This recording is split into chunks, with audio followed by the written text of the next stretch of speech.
Dieu, notre Père Céleste. Amen. Toi, le Dieu d'Abraham, le Dieu d'Isaac, le Dieu de Jacob, toi qui es notre Dieu.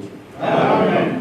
C'est toi qui as envoyé frère au temps de la fin pour avertir ton peuple de la colère qui va s'abattre sur les nations.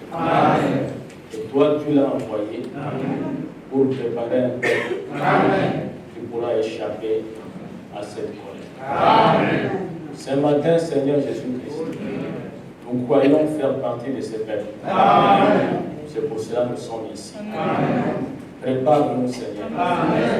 Pardonne-nous pour tout ce que nous avons fait, ce que nous avons dit, ce que nous avons vu, ce que nous avons touché, ce que nous avons pensé, tout ce qui était contraire à ta parole. Nous te demandons de nous pardonner. Oui, c'est cet ange qui descendait dans la piscine de Bethesda, qui agitait de l'eau, de façon que les premiers malades qui entraient étaient guéris. Quelques fils en ont.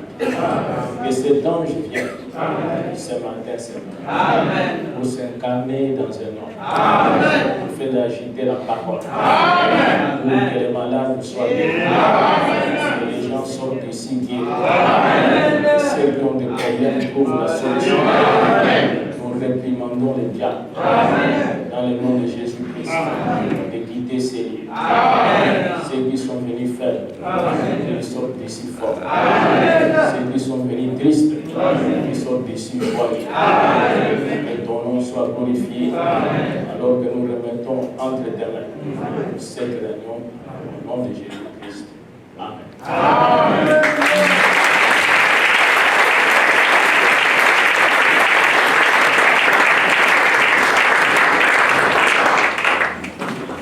Prenons nos Bibles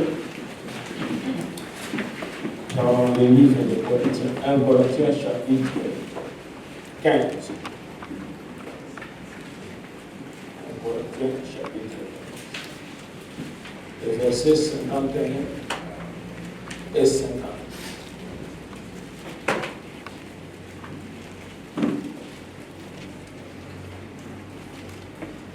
Voici, je vous dis un mystère.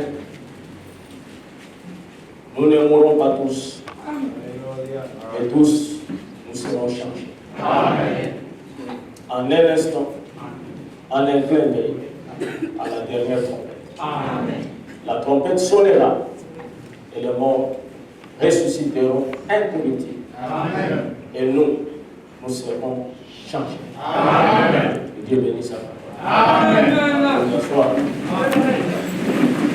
J'espère que vous êtes confortablement assis et que vous vous sentez privilégié. Est-ce qu'on peut acclamer pour Jésus?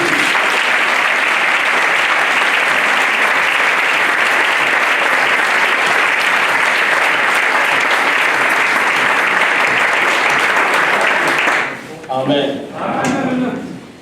Ce matin, je vais parler sur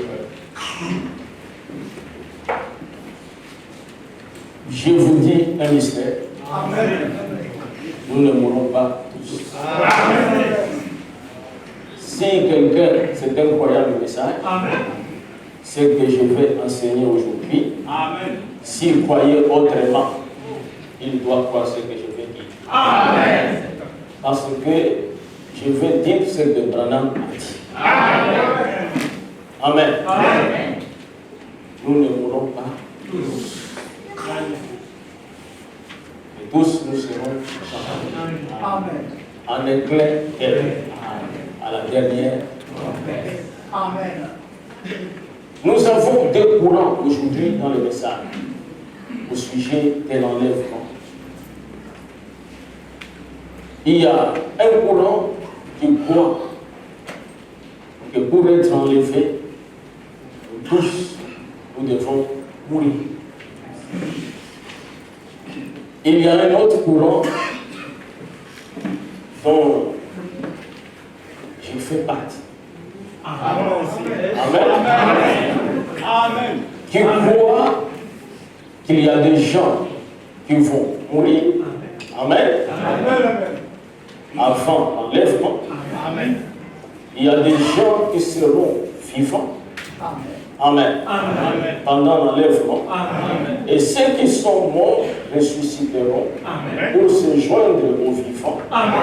Et tous ils iront dans l'enlèvement. Ça, c'est ce que moi je crois. Amen. Les gens qui croient que tous vont mourir, et aussi, ils ont les Écritures. Ils ne disent pas d'eux-mêmes. Vous comprenez? Mais le problème est que les Écritures ne peuvent pas se contredire. Amen. La Bible ne se contredit jamais. Mais l'homme peut se contredire. Vous savez, Jésus, quand il est venu, il a dit, de même que Jonas fit 3 jours et 3 nuits dans le ventre du poisson, le Fils de l'homme fera 3 jours et 3 nuits au sein de la terre. Est-ce que Jésus l'a dit? Il l'a dit. Mais David a dit au sujet du Messie qui était Jésus, que je n'abandonnerai pas mon sein, voire la corruption. Et frère, on dit que la corruption intervient et tout ça 3 jours après. Mais Dieu a accompli, et ce que David avait dit, et ce que Jésus a dit. Amen.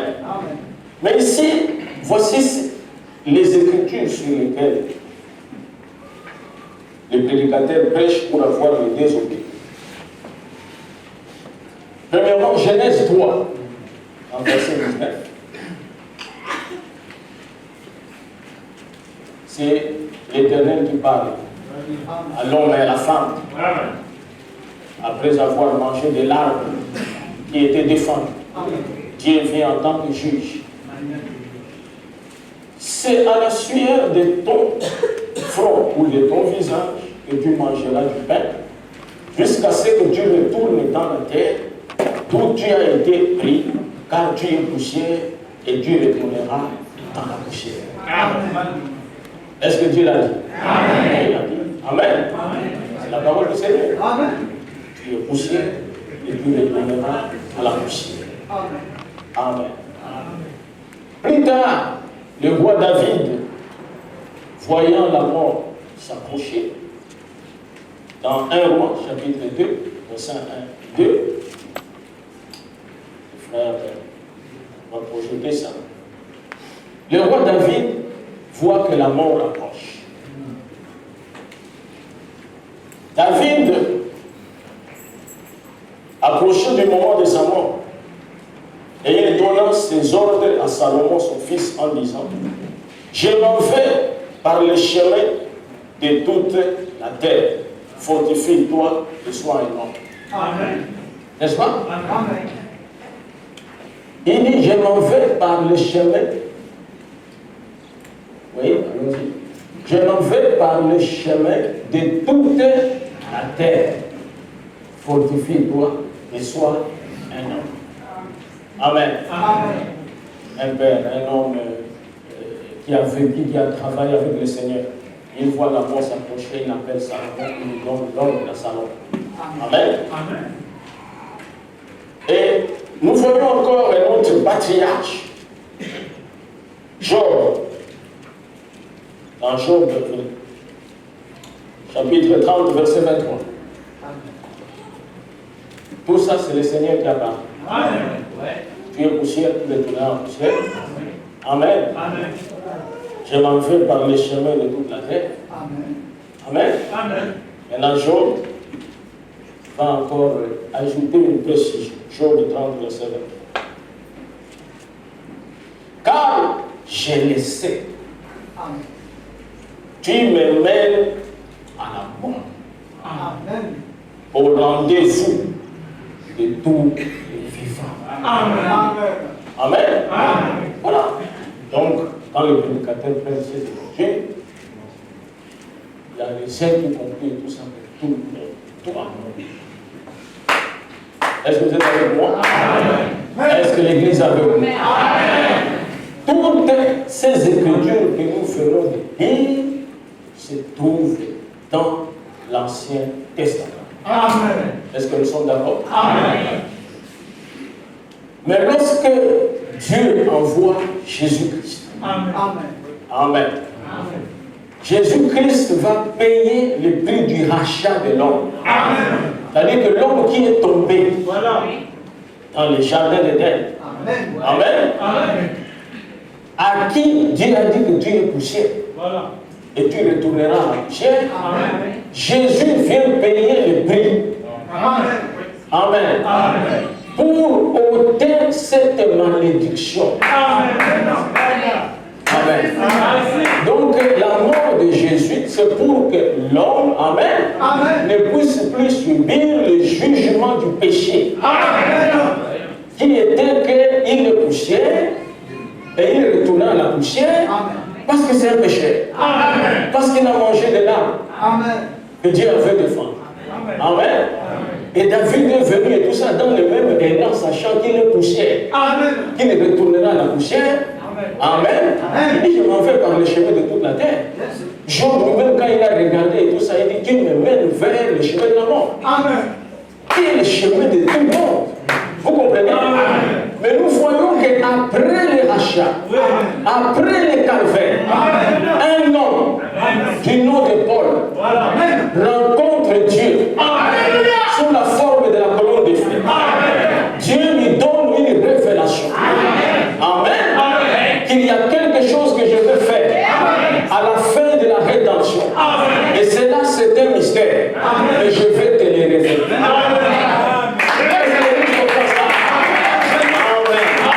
Ce mystère dont nous parlons, nous ne mourrons pas tous. Amen. A été donné à Paul, mais qui doit s'accomplir au temps de la fin, à la fin de la rédemption. Amen. C'est pour ça, lorsqu'il reçoit cette révélation, il enseigne ça tel que moi je vous l'ai dit ici. Et voici, je vous dis, un mystère. Bien-aimés frères, un mystère, amen, c'est une vérité cachée. Amen. Un mystère, c'est une énigme. C'est quelque chose qui n'est pas la compréhension de tout le monde. C'est pour ça qu'il appelle ça un mystère. Et il dit que nous ne mourrons pas tous, mais tous nous serons changés. Et il ajoute à la dernière trompette. Donc il a eu la, amen. C'est l'église avec moi. Il a eu la révélation. Amen. Qu'il y aura une dernière trompette. La trompette dans la Bible, amen, c'est le symbole de l'évangile. C'est le symbole de la parole. Amen. Il y a eu des trompettes qui ont sonné, mais toutes ces trompettes-là ne pouvaient pas amener le changement. Mais Paul dit que c'est à la dernière trompette qu'il y aura le changement. Et nous ne mourrons pas tous. Quand il y aura la dernière trompette, tous nous serons changés. En un clin d'œil, en un instant, à la dernière trompette ou à la prédication du dernier évangile. Est-ce que vous êtes avec moi? Est-ce que vous êtes avec moi?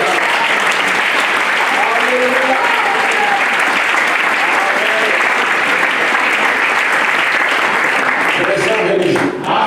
Amen. La révélation réconcilie les Écritures. N'est-ce pas? Le ministère d'un docteur, c'est pour réconcilier les Écritures. Lorsque les Écritures sont en conflit, les docteurs les réconcilient. Et les Écritures s'embrassent.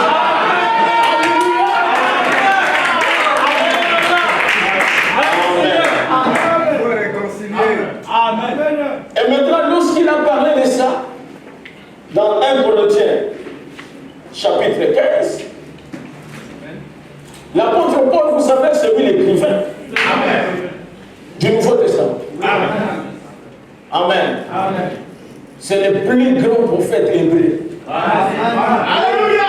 Après Jésus-Christ. Amen. Il a tellement eu des révélations qu'il a été poussé même à déclarer que même si un ange venait du ciel et qu'il enseigne un autre évangile, amen, que moi, Paul, j'ai enseigné, que cet ange soit maudit. Parce qu'il était tellement sûr de lui. Dites amen. C'est pour cela. Amen. j'étais en train de discuter avec un prédicateur. Amen. Tellement il introduisait la parole et tout ça, c'était dans ses rêves. Après, je lui ai dit, mais toi, d'ailleurs, dans ton église, dans votre église et tout ça, vous croyez que les femmes peuvent prêcher l'évangile? Il m'a dit, oui. Il dit, bon, prends maintenant le livre de Timothée en main. Ça, c'est dans le rêve. Amen. Est-ce que vous voulez ça? Le prédicateur, là, il a eu des problèmes. Amen. Je ne connais même pas qui est son nom. Amen. Prenons 1 Timothée chapitre 2. C'est ce que j'ai donné à ce prédicateur. Je ne sais pas pourquoi. Je vais lire ça. 1 Timothée chapitre 2, à partir du verset 1. Paul a dit que si un ange venait et qu'il enseigne autre chose, que cet ange soit où? En antenne. Maintenant, si c'est un petit prédicateur, c'est grave. Si on envoie un ange à la malédiction, mais maintenant un petit prédicateur, son sort sera plus grave que ça. Ça, c'est Paul qui dit. Je veux aussi que les femmes vêtues d'une manière décente. Ça, c'est Paul. Il fait que les chrétiens soient bien habillés. D'une manière décente. Pas porter des habits, des pantalons qui montrent les formes du corps. Paul dit ça, ce ne sont pas des chrétiens. Amen.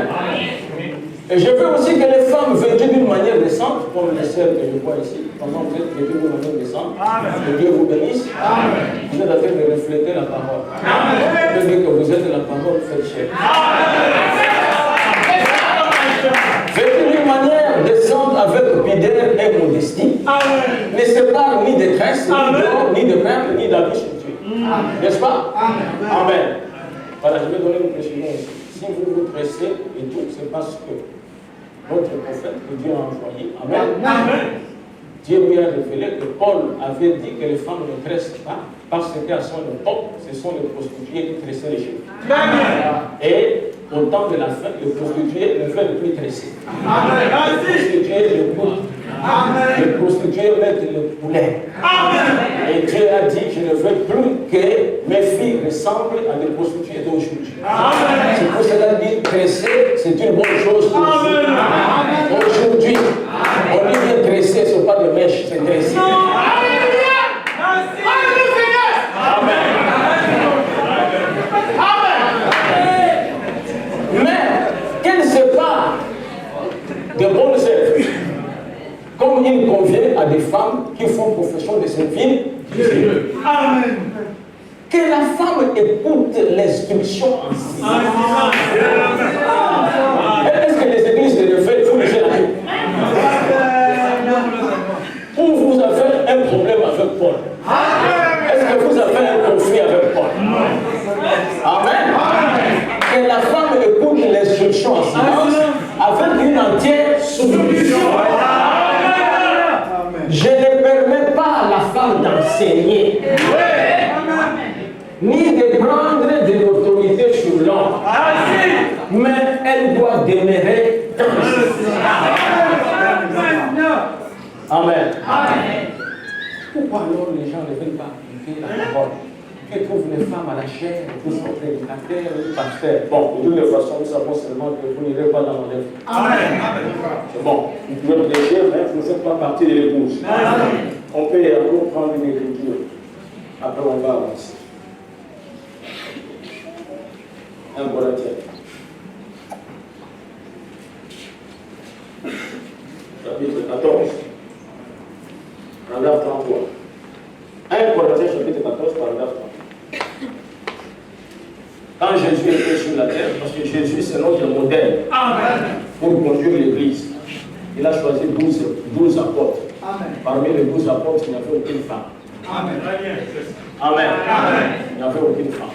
Il ne faut pas venir nous raconter des raisonnements. Oh, ce sont les femmes qui ont vu qu'il est ressuscité, elles sont venues prêcher. Elles ne sont pas venues prêcher, elles sont venues témoigner. Quand une femme regarde dehors, elle voit un butin, elle vient dire à son mari que j'ai vu le butin. Ça, c'est la prédication. Non. Amen. Amen. Amen. Ça, c'est le témoignage. Elle est venue dire ce qu'elle a dit. Le péché, c'est ouvrir les Écritures. Et montrer qu'il a dit, s'il a dit, s'il a dit. Amen. Et vous allez voir maintenant, ces femmes-là sont un ange nous est apparu et il nous a dit qu'il est ressuscité. Et on peut commencer à dire, lui-même a venu comme Jonas. Dans 103 jours. Amen. Les Écritures déclarent ça. Et on va dire ça, parce que ça c'est péché. Car Dieu n'est pas un Dieu de désordre, mais de paix. Dieu n'est pas un Dieu de désordre, mais c'est un Dieu de paix. Comme dans toutes les églises, c'est saint.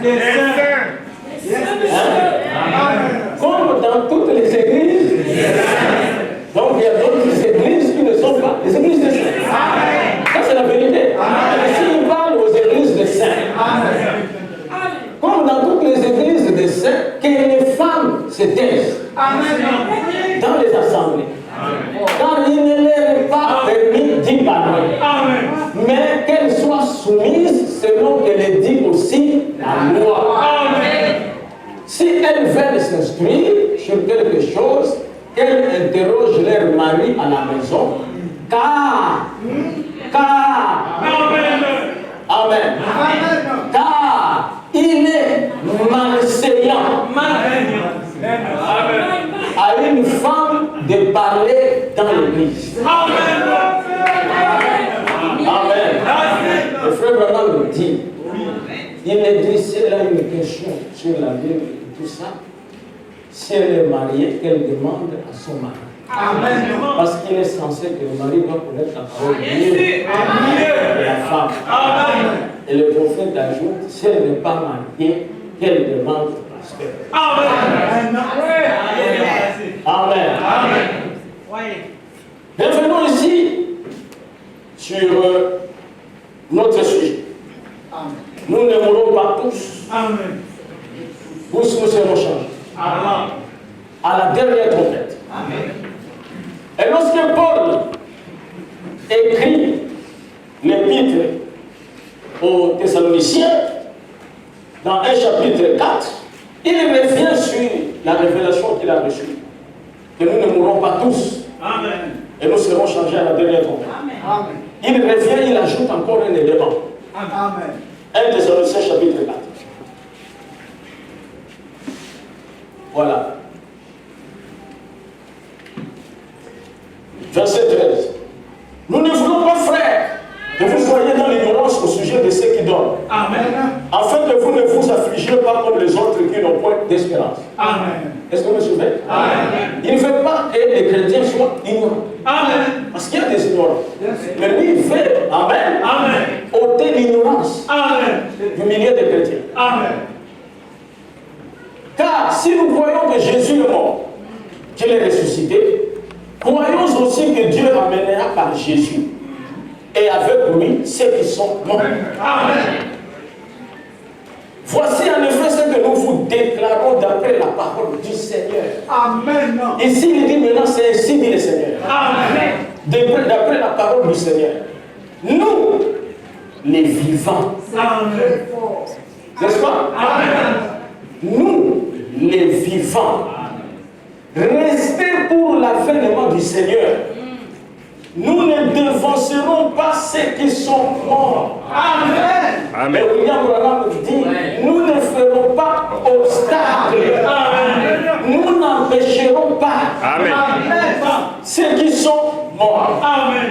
Car le Seigneur lui-même a un signal donné à la voix d'un ange et au son de la trompette de Dieu. Amen. Descendra du ciel. Amen. Quelle précision! C'est très beau même quand tu entends ça. Tu peux être même guéri. En entendant seulement ça. Il n'en fera pas quelqu'un. C'est le Seigneur lui-même. Pour nous personnel.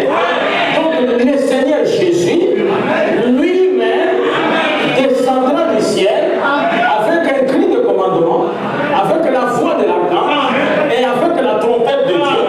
Et les morts en Christ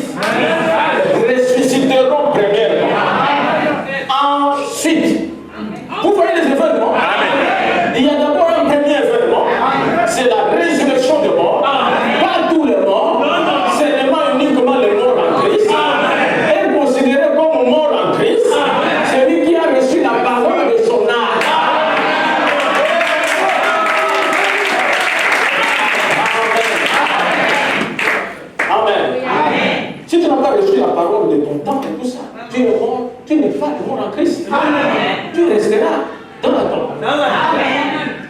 Amen. Ensuite, nous, les vivants, qui serons restés, nous serons tous ensemble, enlevés avec eux sur des milliers, enlevés avec eux. Et qui? Amen. Il faut qu'on donne aussi certains cours aux prédicateurs. Amen. Vous comprenez? Amen. Ce n'est pas que ce soit comme ça où le Saint-Esprit me conduit, non. Frère, maintenant, Dieu lui a dit que tu es dans l'âge moderne. Amen. Tu ne dois plus t'habiller comme le prophète d'antan. Aujourd'hui, c'est un message scientifique. Amen. Le prédicateur doit avoir aussi un petit niveau de l'école. Sinon, tu vas t'embrouiller. Il va parler des atomes, du calcium, de tout ça. Tu vas venir parler d'autre chose. Amen. Mais ça, je vous dis, c'est la vérité. Amen. Amen. Il faut que les prédicateurs aillent à l'école. Frère Branham m'a envoyé Billy Paul à l'école théologique pour avoir quand même une base. Amen. Les gens se lèvent comme ça et tout ça, ils ne connaissent pas et tout ça. Même les Français, dans les accords, ils ne connaissent rien. Tout ça. Ils ne savent même pas que et tout ça, c'est conjonction. Ils ne connaissent rien. Ils vont se dire,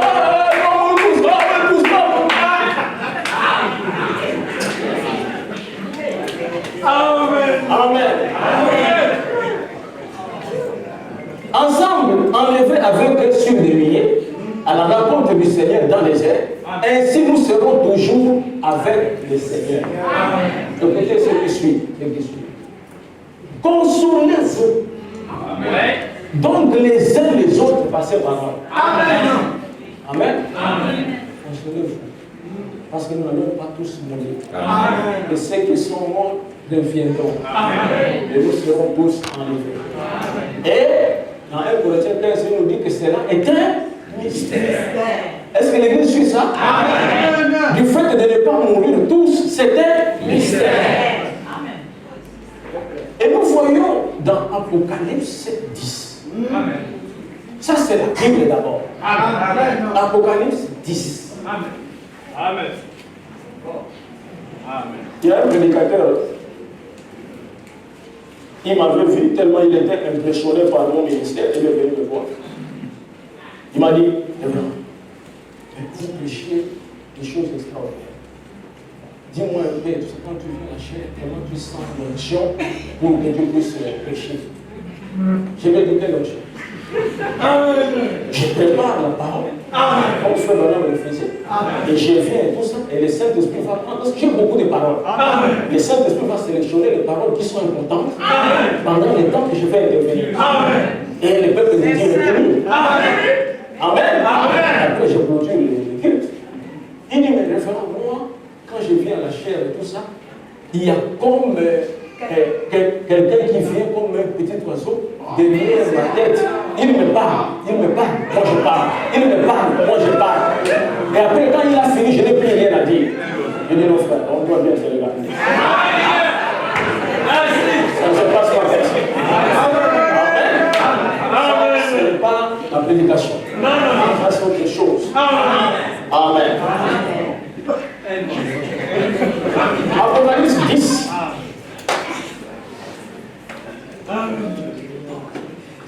Écoutez maintenant. Amen, amen. J'ai vu un autre ange puissant. Amen. Qui descendait du ciel. Voilà. Enveloppé d'une nuit. Au-dessus de sa tête était l'arc-en-ciel. Et son visage était comme le soleil et ses pieds comme des colonnes de feu. Amen. Il tenait dans sa main un petit livre ouvert. Amen.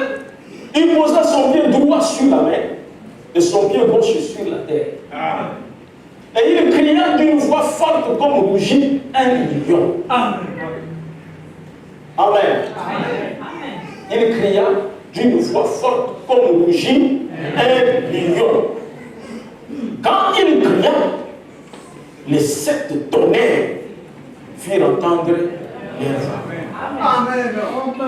Amen. Amen. Ça, c'est le message de ma prêche. Tu vas aller dans l'église, on va te dire les 7 tonnerres. Il va te dire c'est quoi le secret. Et ils sont là pour délivrer les gens. On ne délivre jamais. Amen. Parce que le pasteur lui-même n'a jamais été délivré. Amen. Amen. Amen. J'ai dit des vérités. C'est correct. Même si les textes disent que ce monsieur dit la vérité. Amen. Amen. Amen. Et quand les sept tonnerres, il fait entendre leur voix, j'allais écrire. Et j'ai entendu du ciel une fois qu'il disait, celles qu'on dit les sept tonnerres, et ne l'écrit pas. Amen. Celles qu'on dit les sept tonnerres, et ne l'écrit pas. Amen. C'est-à-dire cache. Amen. Ce qu'on dit les sept tonnerres, et ne l'écrit pas. Amen. Mais Jean a dit, j'allais écrire. C'est que c'était des paroles. Amen. Et les sept tonnerres étaient des paroles. Amen. Ce n'était pas de bruit comme... Parce qu'on ne peut pas écrire le bruit.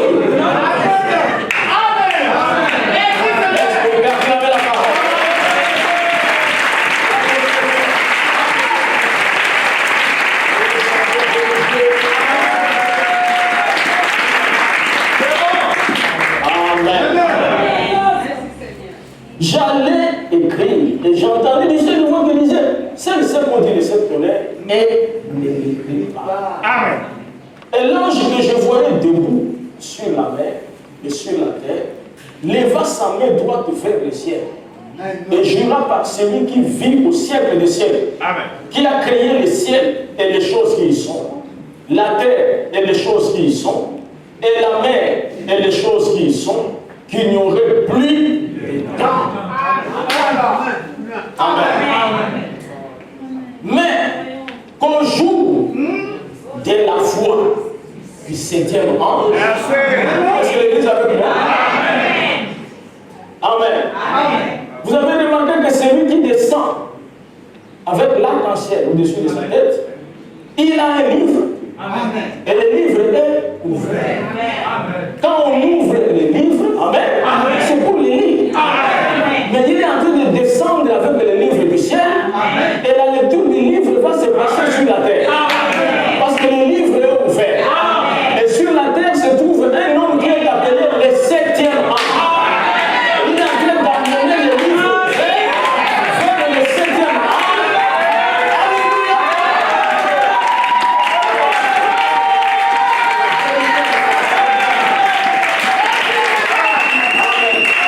Ça c'est vrai.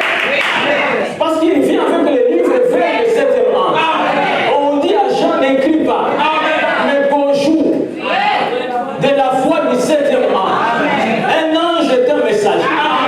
Le jour où le septième messager va prêcher et on entendra sa voix, il ajoute au jour de la foi du septième ange, quand il sonnerait de la trompette c'est l'évangile, le mystère de Dieu s'accomplirait comme il a annoncé à ses serviteurs les prophètes.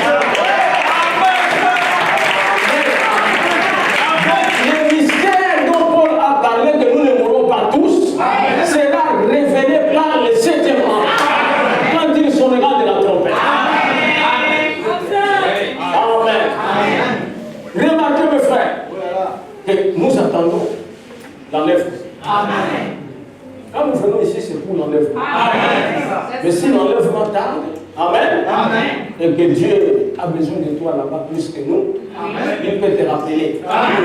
En ce moment-là, tu peux accomplir de tout ça, que tu es poussière. Tu retourneras en poussière. C'est le signe de Dieu. Mais aussi longtemps que tu es vivant et que le temps de l'enlèvement arrive et le Seigneur vient pour enlever, tu ne mourras pas. Mais tu seras changé.